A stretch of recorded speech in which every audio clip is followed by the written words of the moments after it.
તો બીજું કંઈ બહાનું હોય તો બતાવો. છે? ના. ના ના, હશે જ ને, કેમ નહીં?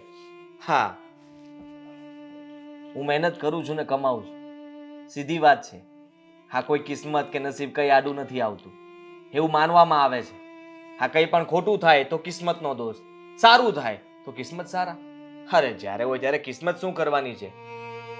બધું છે ને આપણા ઉપર હોય છે. થોડો સમય વધારે આપો કામને. ઘરે લેટ આવશો તો ચાલશે, વહેલા ઉઠીને કામ પર જતા રહો, ડબલ મહેનત કરો, ડબલ ડ્યુટી કરો, કમાવશો એનાથી ઇન્કમ વધવાની જ છે. સીધી વાત છે. સાચી વાત છે. ઘણું બધું શીખ્યો આજે. Thank you. અને સોરી તારો ટાઈમ બગાડ્યો એના માટે. હા, એ તો બગાડ્યો જ છે.